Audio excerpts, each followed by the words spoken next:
Mais moi, je dirais comme le professeur Ali Diallo, il ne faut pas qu'on se cramponne dans nos postures. Je pense que heureusement que le docteur Choguel est là. Je pense que le CENID Association était traité du mouvement le plus radical. Nous sommes des gauchistes, avec Muntaka Tall, Hamidou Diabaté, Modibo Diakité, Hamidou Soumaré, etc. Je pense que au sortir de la révolution démocratique, je pense que, à juste titre, l'UDD d'abord et puis le MPR étaient des mouvements proscrits. Et je rappelle, c'est nous qu'on traitait d'extrémistes. C'est nous qui avons les premiers reçus, le docteur Choguel Maïga et son association. Il est là, Dieu merci. Et je me rappelle, Feu, il me dit, Ndiaïba, moi je te haïssais. Quand je passais devant votre siège, je regardais de l'autre côté. Mais aujourd'hui, je vous présente toutes mes excuses. Donc, c'est pour vous dire que, je rejoins le professeur Ali Diallo, il ne faut pas cloisonner. Nous ne devons pas cloisonner. Mais c'est normal qu'il y ait cette dégénérescence, c'est normal. Parce que la révolution, la démocratie, l'explosion démocratique, mais va avec le dépérissement de l'État et de l'affaiblissement de son autorité. C'est normal. Donc, nous sommes en train de vivre. Ce n'est pas.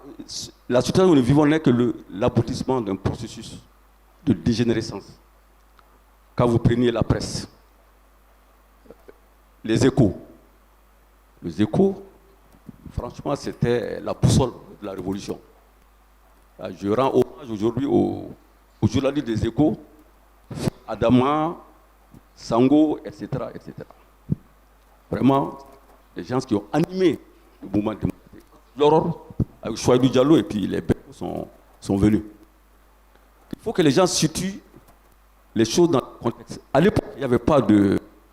Il n'y avait que deux organes, même les libertés d'association.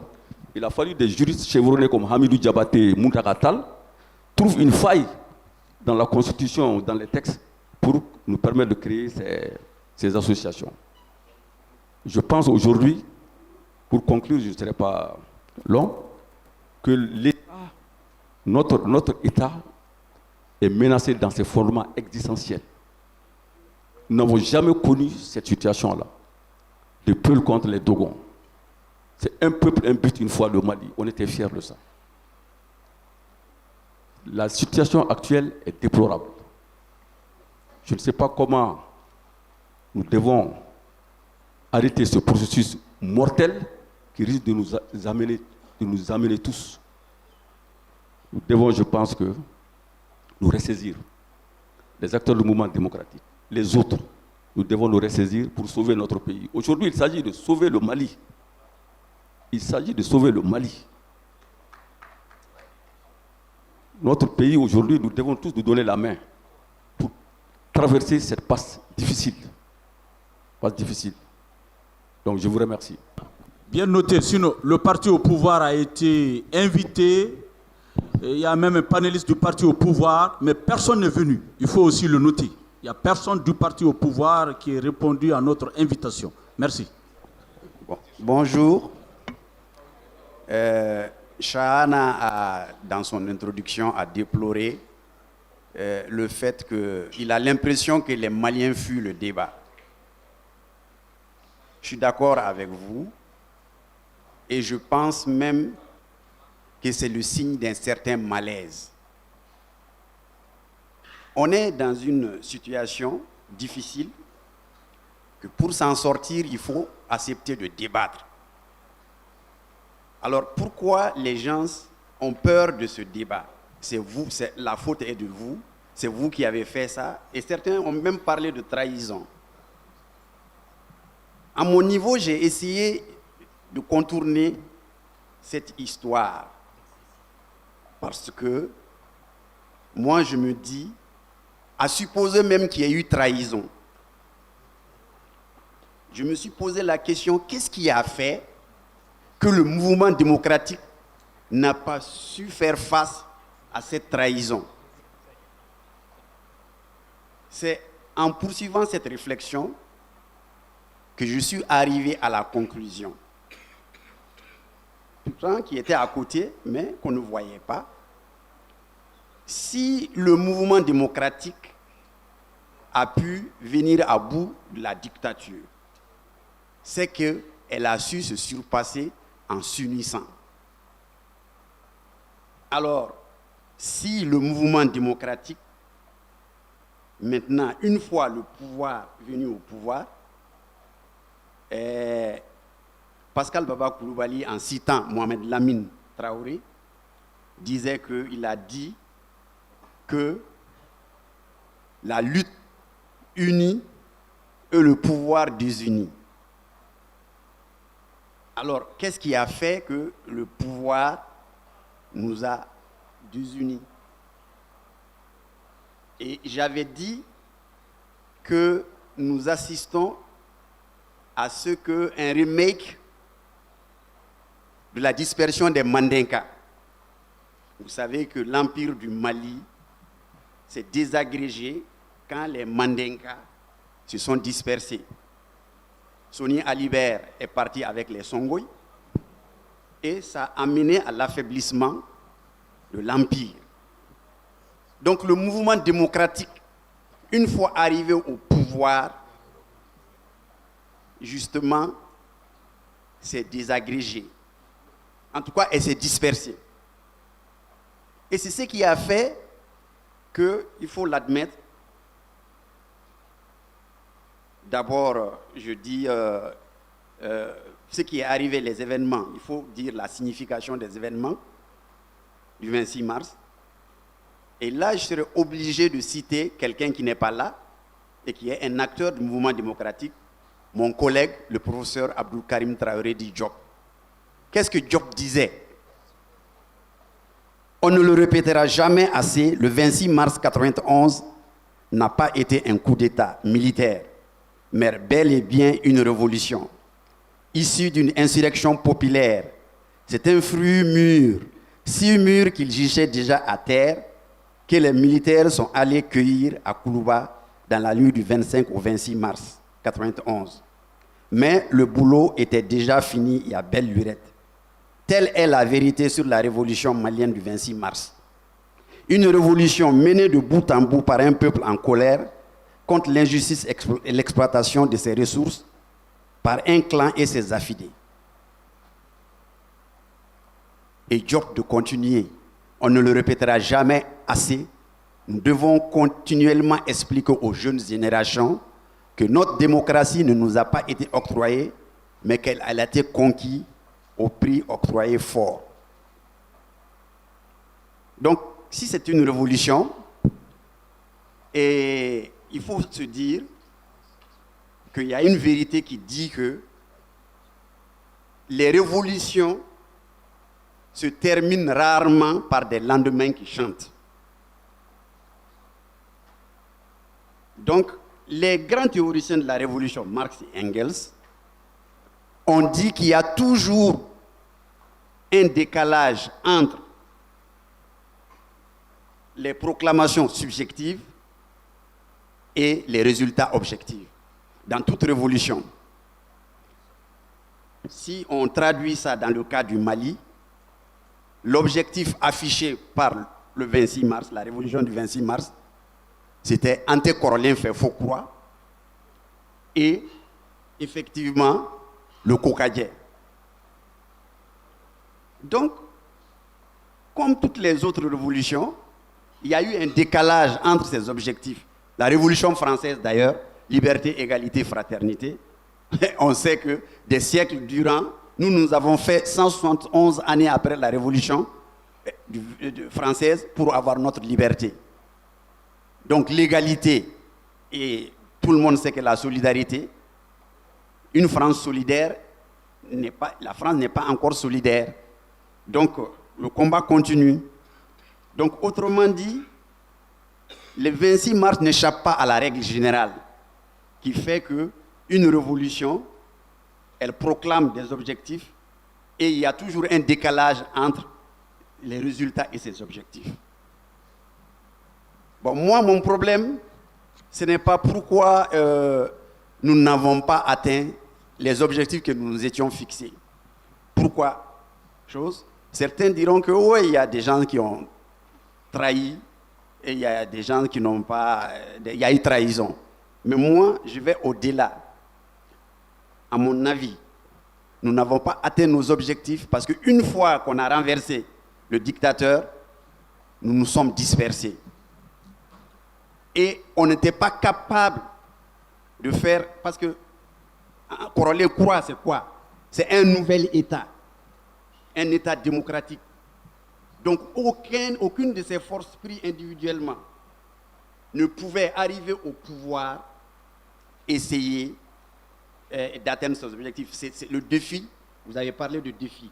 Le défi, en fait, du mouvement démocratique actuellement, à mon avis, en première position, c'est le défi de son unité.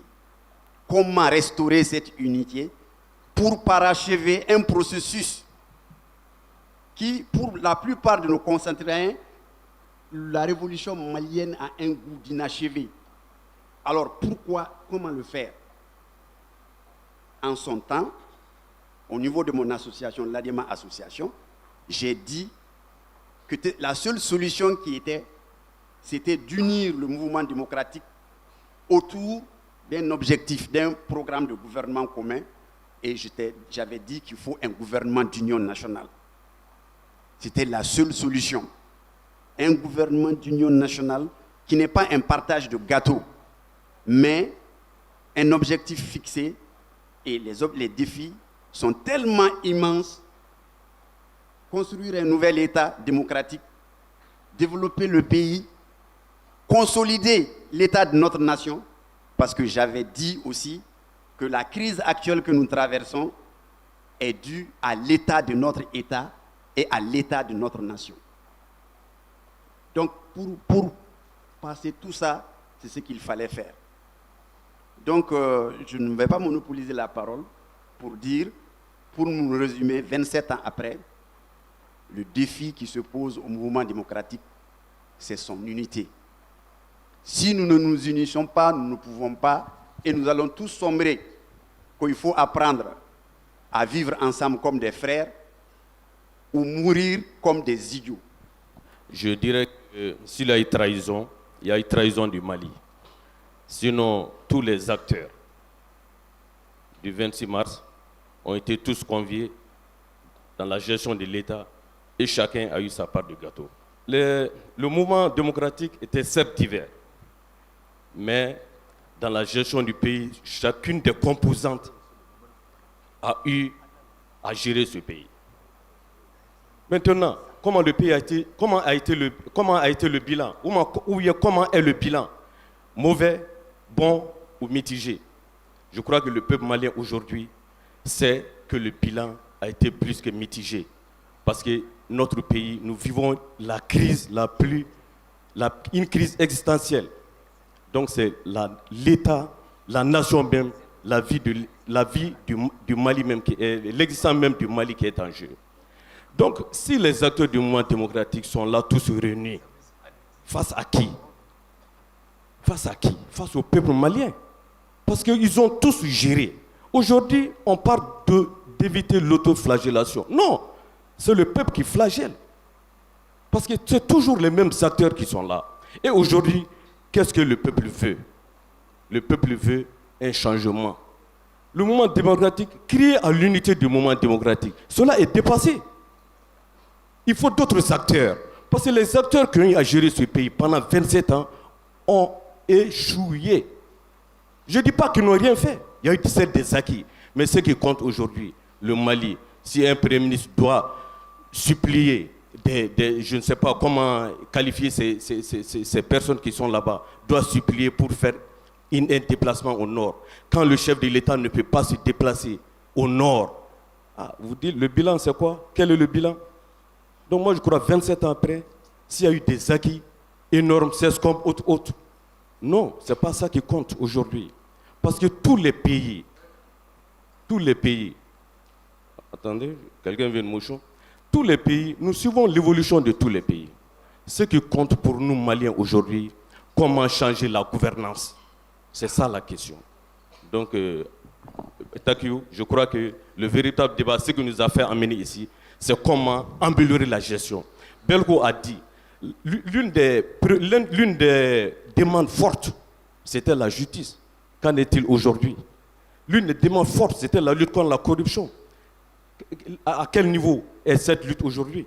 Donc voilà des interpellations fortes que l'ensemble des acteurs du mouvement démocratique sont obligés d'apporter des réponses. Exactement. Merci beaucoup. J'ai écouté vraiment avec beaucoup d'intérêt ce qui est dit ici et là. Mais je crois qu'en introduction, Cheikhana a dit que c'est une série de débats qu'il veut l'organiser. J'imagine donc que celui d'aujourd'hui, c'est une sorte d'entrée en matière. Lorsqu'il m'avait invité, je lui ai dit bravo, parce que depuis plus d'une vingtaine d'années, c'est la première fois, je crois, qu'une organisation, en tout cas, invite officiellement une personnalité qui se réclame du courant politique que nous animons, que tout le monde connaît. Généralement, c'est les acteurs du même courant qui, pour diverses raisons, se sont divisés, qui se rencontrent. Les uns font les reproches aux autres. Ceux qui ont la main à la pâte se défendent. Ceux qui ne sont pas aux affaires les accusent. En général, les anniversaires du 26 mars sont fêtés ainsi. On ne s'est jamais retrouvé pour dire qu'est-ce que nous demandions, où est-ce que nous en sommes, qu'est-ce qu'on avait au moment où on changeait le régime. Vous savez, une nation, c'est l'œuvre de plusieurs de ses fils sur plusieurs générations. La construction d'une nation ne se fait jamais sur la base d'une table rase. Et c'est pour cela que vous aurez constaté que la plupart des pays qui réussissent, les dirigeants qui réussissent, ce n'est pas ceux qui viennent déchirer tout ce qui s'est passé avant eux pour dire que rien de bon n'a été fait. Tout a commencé par eux. C'est ceux qui ont une lecture intelligente du passé de leur pays, quelle que soit l'adversité qui les a opposés à ceux qui étaient avant eux, pour avoir une lecture intelligente, pour y déceler qu'est-ce qui a été construit par tout le monde. Parce que dans ce pays-là, il n'y a aucun régime où le président s'est assis seul à partir du palais pour tout régenter. Le président travaille avec les fils du pays, avec des cadres du pays. Il y a des orientations politiques, mais dans la pratique, c'est des individus qui exercent des fonctions de ministre, des fonctions de directeur, des fonctions de fonctionnaires dans l'administration. Alors lorsqu'un régime est renversé, que tous les anciens ministres, les anciens directeurs, les anciens députés se retrouvent avec des personnes qui, pour diverses raisons, eux aussi étaient opposés à ce régime, certains pour des raisons idéologiques, certains parce qu'ils sont impliqués dans des coups d'État, certains parce qu'ils ont fait la prison, certains parce qu'ils sont relevés de leur poste, certains parce qu'ils sont détournés, ils ont été poursuivis. Ils se retrouvent tous pour renverser le régime. Et tous ceux qui étaient dans le système se retrouvent avec eux pour dire qu'eux, ils veulent le changement. Mais vous pouvez être sûr qu'il n'y aura pas de changement. Vous pouvez être sûr parce que c'est bâti sur du faux.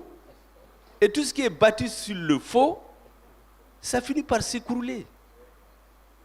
Moi, je suis un ingénieur.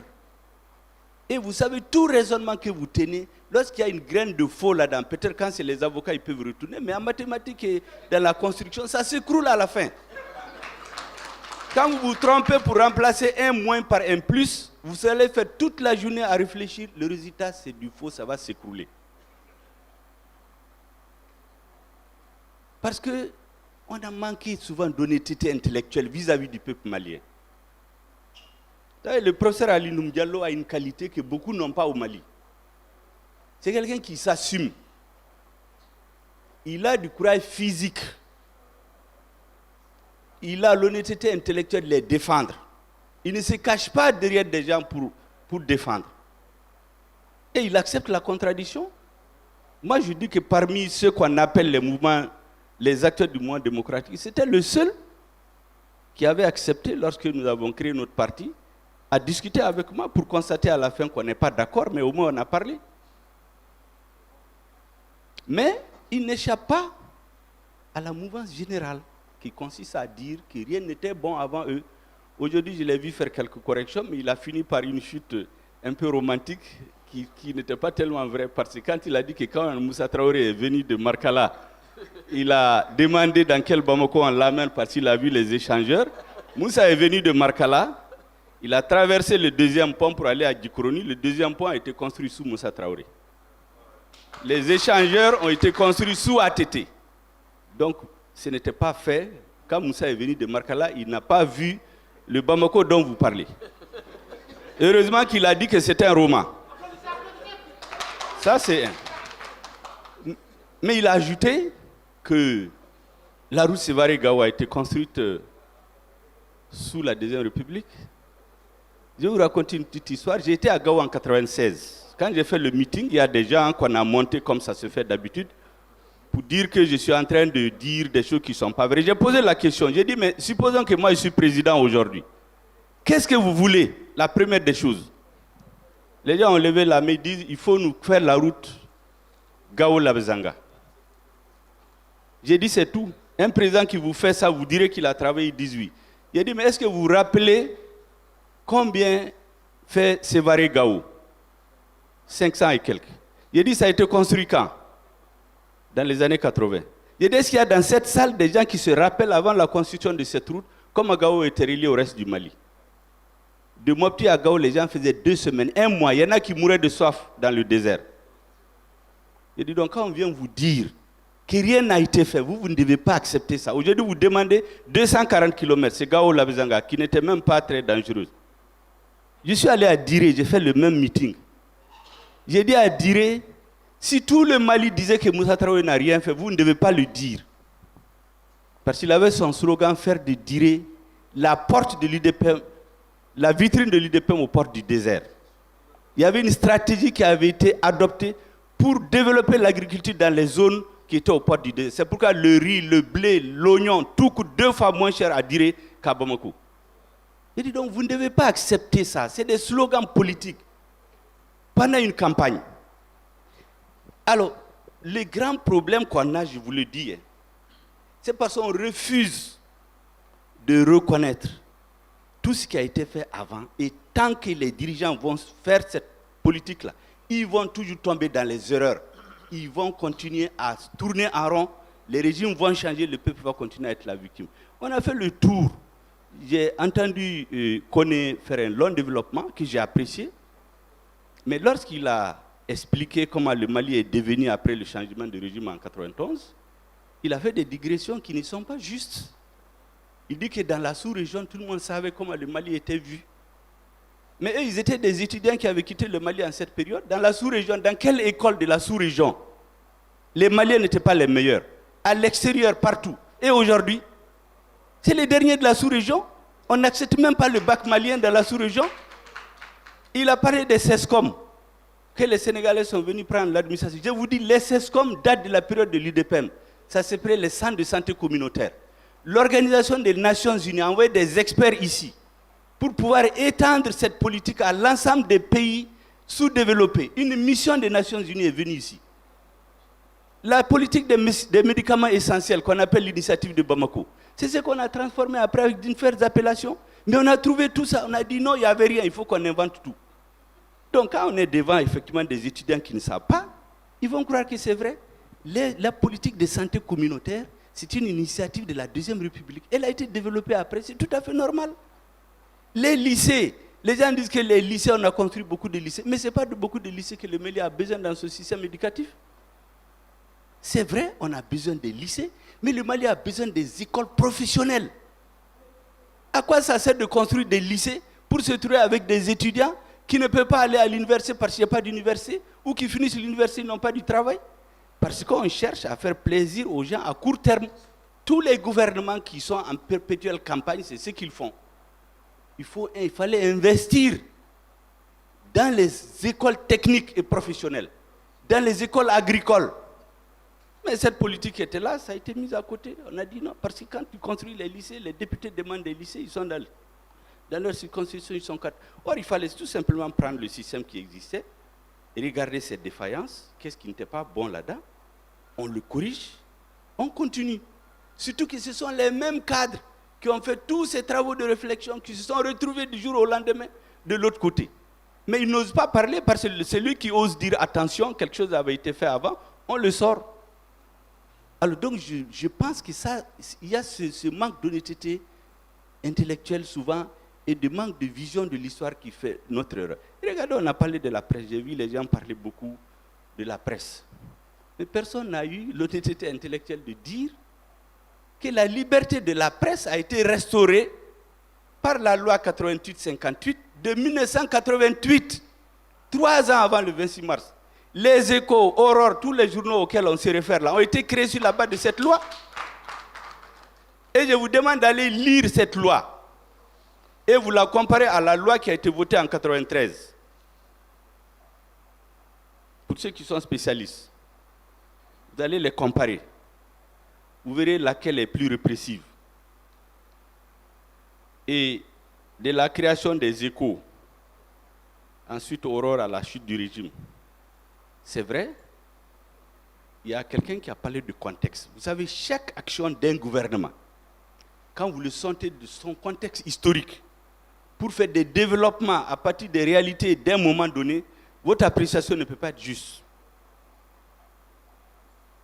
Quand vous êtes dans un contexte de régime à parti unique, ensuite un régime militaire, ensuite un régime parti unique, le jeu institutionnel et les rapports du pouvoir avec la société ne sont pas les mêmes que dans un régime 30 ans après. Mais Belko est là, Aurore en décembre 90. Dans Aurore, il y avait un éditorial. On disait que Moussa Traoré aura le même sort que Ceausescu. Tout le monde savait ce qui arrivait à Ceausescu. Dans quel pays africain on pouvait écrire en 90 sur un président? Le journal n'a pas été fermé, les journalistes n'ont pas été emprisonnés, il y a eu peut-être des tracasseries policières. Lui, il s'est retrouvé en train d'enregistrer à un conseil national de l'UDPM qui était du huis clos. Il est rentré secrètement en train d'enregistrer. Belko, il était à Aurore, la police l'a arrêté. Certainement, il y a eu des tracasseries, donc naturellement, il est victime de ce régime parce que c'est ce que la police peut faire avec lui. Je ne sais pas, même aujourd'hui, quand la police vous prend en train d'infiltrer une réunion qui est censée être une réunion secrète. Bon, donc, je ne souhaite pas que les gens, à cause des blessures personnelles qu'ils ont pu subir, des vexations, souvent même des morts, ça fait mal. C'est difficile à oublier. Mais lorsque les dirigeants, eux, décident de reconstruire la nation, ils doivent faire la part entre ce qui est de la propagande, ce qui est de l'idéologie, ce qui est de la campagne et les réalités pour aller de l'avant. Vraiment, je pense que c'est ça qui nous a manqué beaucoup. Je crois que même Alpha Oumar Konaré, tout le monde sait comment nous étions opposés à lui. À l'occasion du cinquantenaire, il y a un journaliste qui m'a interviewé. Je lui ai dit qu'on a fait 10 ans en train de le critiquer. Mais au moins, quand il quittait le Mali, on ne se tirait pas dessus. Je sais les coups de foudre que certains ont fait tomber sur ma tête dans mon parti. Je leur ai dit, écoutez, le même raisonnement que j'avais tenu en son temps pour dire que ceux qui disent que sous la Deuxième République, il n'y a eu que du mal, ils se trompent, ils trompent le Mali. Ceux qui diront qu'il n'y a eu que du mal sous Alpha Oumar Konaré se trompent, ils trompent les Maliens. Ceux qui disent qu'ils ont fait, ils n'ont pas fait ça. Mais on ne peut pas dire qu'il n'y a rien eu de bien pendant ces 10 ans. Si on bâtit le pays sur cette base-là, on va se tromper. Ça ne sera pas mon discours. Ça, c'est à l'occasion du cinquantenaire. Mais vous savez qu'à l'occasion de ce cinquantenaire, le général Moussa Traoré a été sollicité. Une grande interview a été négociée pendant des mois. Il a fini par la donner. Tous les événements sur lesquels les gens viennent de 1960 à 91, il est revenu là-dessus pour donner sa version pour une fois. Mais on a dit non, si on publie ça, ce n'est pas bon pour le mouvement démocratique. L'interview n'est jamais sortie à l'ORTM. Jamais. Donc, on ne veut pas que les Maliens sachent la vérité. Tout simplement parce que l'interview allait démontrer que sous Moussa, tout n'était pas mauvais. Il y avait du bien sur la base duquel il faut construire. Tout ce qu'on a dit sur Moussa n'est pas vrai. Vous savez, un responsable politique, c'est comme aujourd'hui, vous prenez les adversaires de Alpha. Si vous vous basez seulement sur ce qu'ils disent, vous prenez les adversaires de Ibeka, vous vous basez sur tout ce qu'ils disent, et que ça, vous ne donnez jamais la parole à Alpha ou à Ibeka ou à Tété lui-même. Quand Tété est tombé, qu'est-ce qu'on n'a pas dit sur lui? Tous les partis étaient avec lui. Quand il est tombé, certains qui étaient dans les gouvernements se sont précipités à Koulouba, à Kati, pour aller l'insulter. Alors, et pour dire que c'est Tété le mal du pays, alors qu'il a fait 10 ans, qui n'avait pas son parti, partait là-bas en informel, partait la nuit, partait les week-ends pour le voir. Mais il a suffi qu'il quitte le pouvoir. On a dit que tout est mauvais. Demain, quand Ibeka va quitter, ça sera la même chose. Donc moi, ce que je souhaite, c'est que je pense, et je termine par ça, si vraiment nous voulons construire notre pays, j'ouvre une parenthèse pour revenir sur la rébellion. Quelqu'un dit que c'est le contexte. Mais si c'est le contexte, pourquoi l'État ne s'est pas effondré au Niger? Pourquoi il ne s'est pas effondré au Tchad? Eux, ils sont voisins de la Libye. Le Mali est à 800 km de la Libye. Pourquoi c'est l'État malien qui s'est effondré? Pourquoi? Donc le contexte, personne ne peut le nier, mais il vient au 3e ou 4e degré. Il y a des causes qui ont fait que l'État s'est effondré. Et cet État, il y a des responsabilités qui ont été exercées. Quand les gens disent que le mouvement démocratique doit s'unir, le mouvement démocratique, c'est une conjonction. C'est une association d'hommes et de femmes qui, pour diverses raisons, comme je viens de citer, il y a des opposants historiques pour des raisons idéologiques, pour des raisons politiques, sont opposés à ce régime dès sa naissance. Il y a des gens qui, à la faveur de la mouvance du pluralisme politique, lorsqu'ils ont su que le régime allait tomber, ils ont changé de camp. Il y a d'autres qui ont perdu des postes à la veille des renouvellements des sections de l'UDPM. Ils ont été dans l'opposition. Il y a toutes sortes de personnes, comme j'ai dit, il y a même des gens qui ont fait la prison, il y a des gens qui ont été impliqués dans des malversations. Tout le monde s'est retrouvé pour être contre le régime. Une fois qu'il est tombé, mais c'est tout à fait normal. Les gens ne sont pas venus pour les mêmes raisons. Donc ils ne peuvent pas être ensemble, ils n'ont pas les mêmes objectifs. C'est pourquoi ça ne peut pas se faire ce que les gens disent, que le mouvement démocratique se réunisse. Il ne peut pas se réunir contre qui? Parce que quand l'adversaire contre qui il se réunissait est parti. Ils vont se réunir pourquoi? Parce que les raisons qui les ont amenés dans ce mouvement ne sont pas les mêmes. Certains sont venus pour prendre le pouvoir. Certains sont venus pour se venger du régime. Certains sont venus pour se faire une citation. Mais l'Assemblée qui a été constituée au lendemain du renversement du régime, elle était constituée majoritairement des députés de l'ancien régime. Donc, il suffisait que vous retournez la veste, vous prenez le micro pour insulter Moussa, vous devenez un démocrate, patriote sincère, convaincu. Et vous êtes absous. Alors donc, moi je pense qu'il faut qu'on arrête ça. Il faut qu'on s'interroge aujourd'hui, pendant ces années de notre histoire, qu'est-ce qui a pu être bien fait, qui est le bien de tout le monde? Et c'est là que je conteste fortement la version du professeur Ali, mais on aura d'autres débats sur la question de l'armée. Moi j'affirme. Docteur, vous terminez. J'affirme, je termine par ça, j'affirme que l'armée malienne, en 1990-91, était l'armée la plus forte de l'Afrique francophone. Ce n'est pas un groupe de 500 personnes qui vont faire tomber cette armée. Ceux qui sont en train de faire chanter le gouvernement aujourd'hui, on les a appelés les démocrates en armes. On les a amenés ici, les faire siéger dans les institutions. Est-ce que vous savez que quand la rébellion a éclaté en 1991, le 28 mars, le 28 juin 1990, on a égorgé le chef d'arrondissement, son épouse, les prisonniers. Donc ça a commencé par des actes terroristes. L'animateur de ça a été invité ici comme démocrate, patriote sincère, convaincu. Les militaires qui les ont combattus, on a mis certains en prison, d'autres on les a tués. On ne peut pas construire la nation sur cette base. Et revenons donc à la vérité. Moi je dis très clairement, je n'interviendrai plus dans le débat, sauf si c'est nécessaire. Je dis très clairement, de Modibo Keïta à Moussa Traoré, à Alpha Oumar Konaré, à Amadou Toumani Touré, à Ibrahim Bokar Keïta, aussi longtemps que celui qui prend le pouvoir ne s'assoit pas avec des cadres pour faire le point de ce qui est des acquis positifs de notre nation, servir de ça comme soubassement pour aller de l'avant. Aussi longtemps qu'on ne fera pas ça, les différents régimes vont venir faire de la propagande, vont venir faire de la politique politicienne, vont venir chercher à endoctriner la population, on n'avancera pas. La question n'est plus de venir nous asseoir pour nous juger qui a fait quoi, qui a trahi. Tout le monde sait qu'il y a eu des trahisons. L'actuel président de la République, à l'occasion du 22 septembre passé, il a dit que l'armée a été trahie. Il sait de quoi il parle. Mais si on rentre dans ça, on va faire quoi? Les partisans de Alpha vont dire qu'ils ne sont pas d'accord. Ceux de ATT ne vont pas dire qu'ils ne sont pas d'accord. Ainsi de suite. Arrêtons de nous mentir et de mentir aux Maliens. C'est en ce moment qu'on peut faire avancer notre pays. Merci bien. Merci, docteur. Derrière vous, derrière docteur, prenez-le. Derrière docteur Choguel, il y a un autre docteur. Hein? Docteur Koulibaly Noum, je suis un pharmacien. Politiquement, je suis militant sénite. Je suis même au comité directeur. Bon, sauf que je ne suis pas venu par la voie du comité directeur. Hein. J'ai lu l'invitation dans la presse et c'est ce qui m'a amené ce matin parce que je voulais vraiment écouter les débats. Merci beaucoup. Votre président Moutagatal a été convié.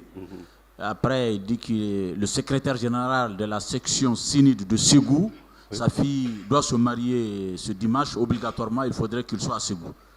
Donc, vous êtes là, le Sinide est bien représenté. Merci. Continuez. Je me réjouis beaucoup de me retrouver dans les débats avec un de nos très appréciés professeurs, le professeur Ali Noum Diallo.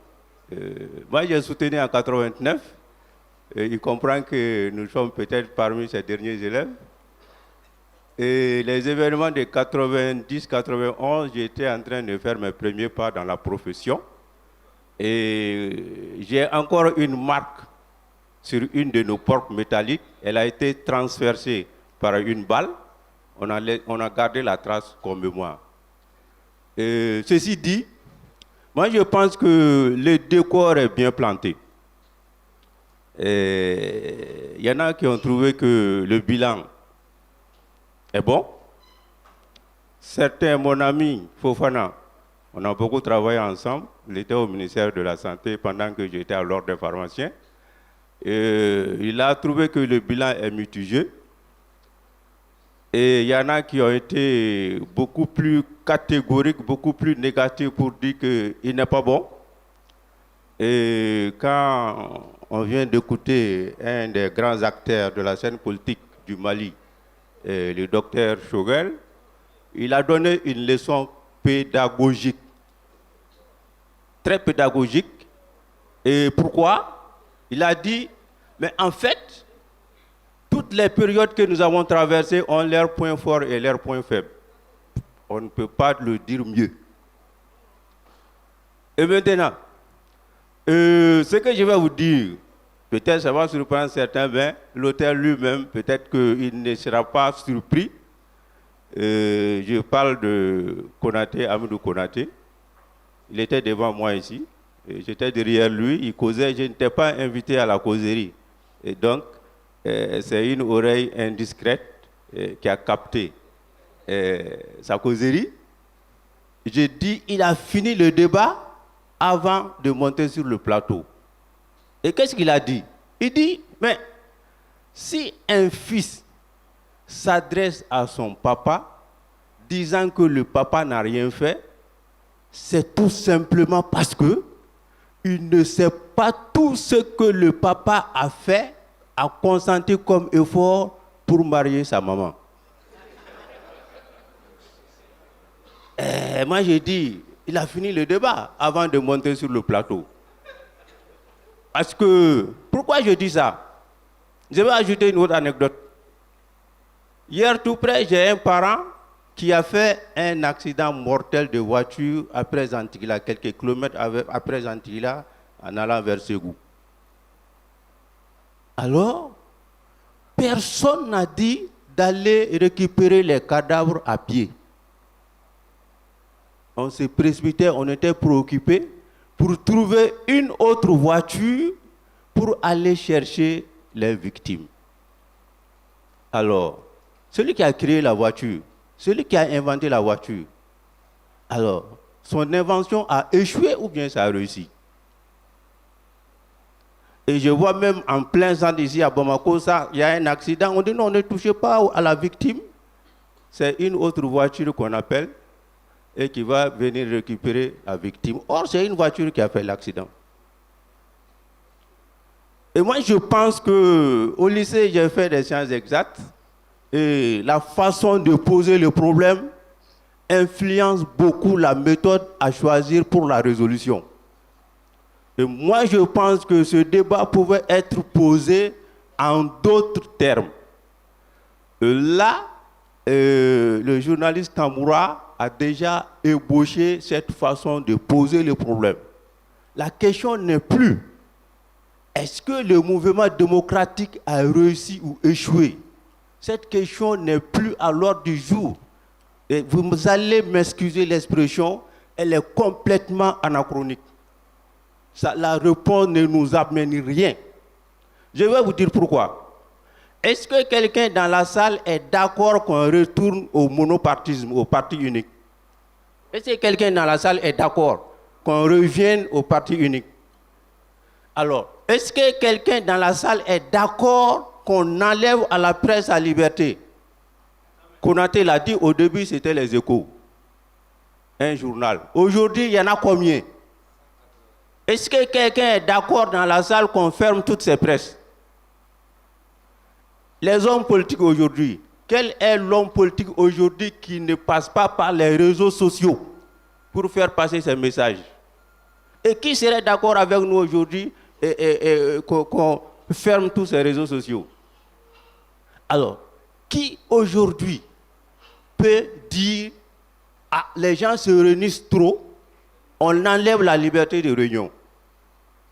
Qui aujourd'hui dans la salle peut dire il y a trop d'associations, on enlève la liberté d'association?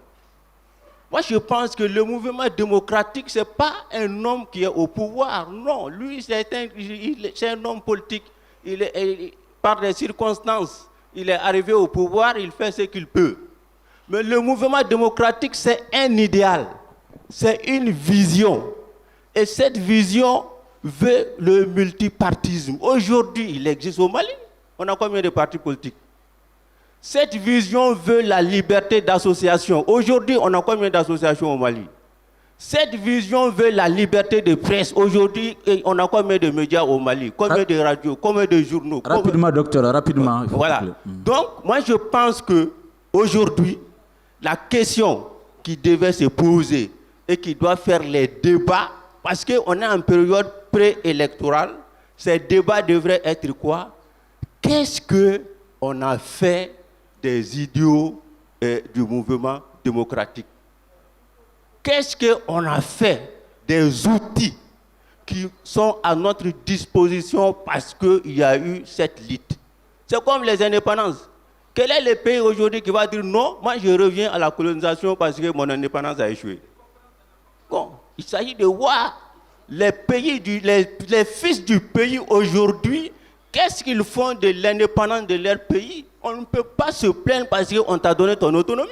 Il faut conclure, il faut conclure. Donc, docteur, moi je pense que la conclusion aujourd'hui, je conclus avec l'anecdote de Konaté. Un fils n'a pas à dire à son papa qu'il n'a rien fait alors que lui-même, il est le produit du travail du papa. Merci.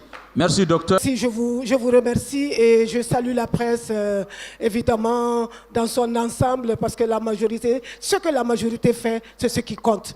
Parce Madame, vous pouvez vous présenter, s'il vous plaît? Ah, ben oui, Koumba Yaressi, voilà. Malienne lambda. Hein? Malienne lambda. Et quoi encore? Et puis c'est tout, voilà. D'accord, merci. Citoyenne lambda. Bon, voilà. Moi, ce que je veux dire simplement, c'est que la presse aussi doit faire des efforts parce qu'il y a des lignes éditoriales qui heurtent des fois. Ça, il faut le reconnaître. On aime bien la presse privée parce que c'est tout ce qui nous reste aujourd'hui. Permettez-moi d'accoler à notre ORTM une autre épithète. ORTM, je le dirai à la fin. Bon, plus sérieusement, tout ce que j'ai entendu ici, on ne peut pas ôter au peuple, on ne peut pas ôter aux citoyens la possibilité de juger de ce que ses dirigeants ou leurs dirigeants ont fait. Ça, c'est tout à fait normal et c'est démocratique. Quand on voit la marche du Mali, on se rend compte qu'elle a été pénible. Elle a été pénible, ça, il faut le reconnaître. Elle l'est encore, peut-être encore plus aujourd'hui. Mais ce qui nous importe, nous, ce qui nous importe aujourd'hui, c'est qu'est-ce que les Maliens, dans leur ensemble, envisagent pour que nous sortions de la honte. Parce que c'est la honte. Nous vivons la honte dans nos têtes et dans notre chair. Quand on regarde, un État est assis sur un socle. Ce socle doit être d'abord culturel. Et ça fait très longtemps que nous avons rompu avec la culture. Il y a des ministères de la culture, mais quel poids ils ont? Quel poids ils ont? Comment peuvent-ils œuvrer? La justice.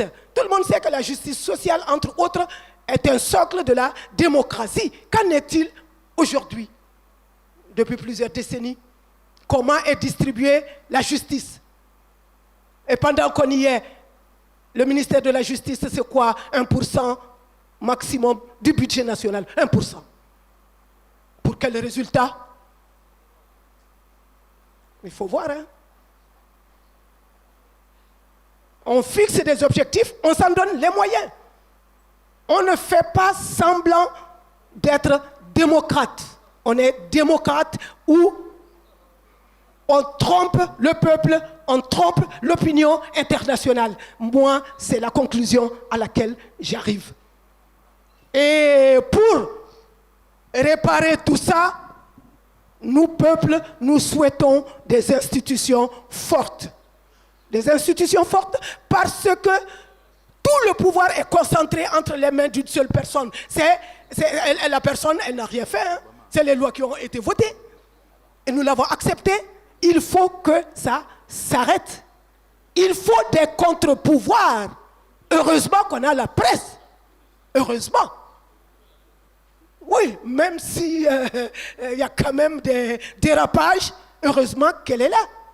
Sinon, moi, je n'appellerai pas ça démocratie.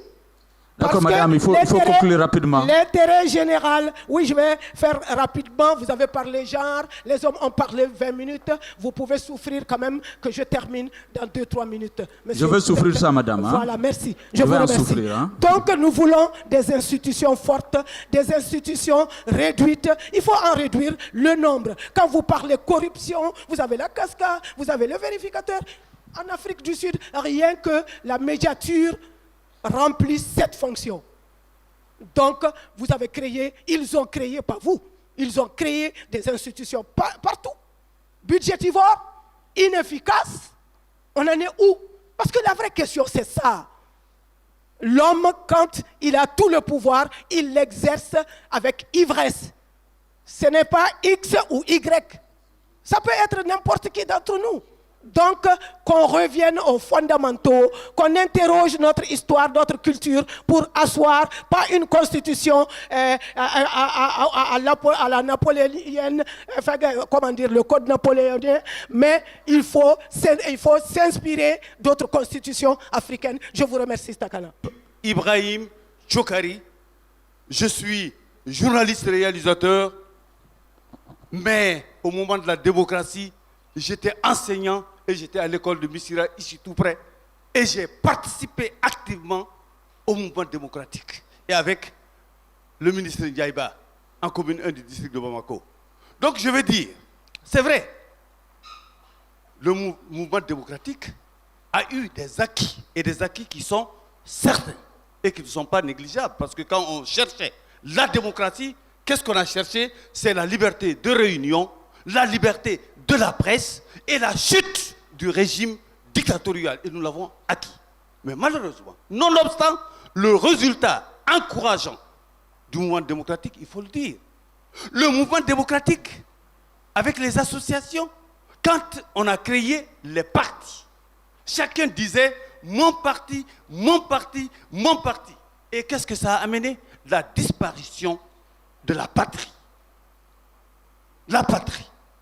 Et disons que, avec le mouvement démocratique, on a assisté à quoi? À des déchirures, à des déchirures. À des déchirures dans les familles. À des déchirures dans le milieu de travail. Partout, il y a eu des déchirures. Et les valeurs sociales, les valeurs sociétales de notre pays, il y a des valeurs qui ont disparu. Et aujourd'hui, qu'est-ce qu'il faut faire? Il faut restaurer ces valeurs sociales pour que notre pays marche. C'est vrai, le pays, les difficultés que nous connaissons aujourd'hui, les jalons ont été posés depuis belle lurette. Les jalons ont été posés. Parce que ça n'allait pas entre nous. On ne se disait pas la vérité. On concourait vers un seul but, c'était la chute du régime. Oui, le régime est tombé. Mais chacun a dit, moi-même, hay horam, comme on le dit un peu, moi-même, moi, le moi est haïssable. Et c'est ce qui a fait que le mouvement démocratique, quelque part, a échoué quelque part. Et il faut qu'on revienne à ces fondamentaux, à ces valeurs sociales de notre pays. Merci beaucoup. Monsieur Tchokari, donc, dernière intervention avant le second tour de table ici.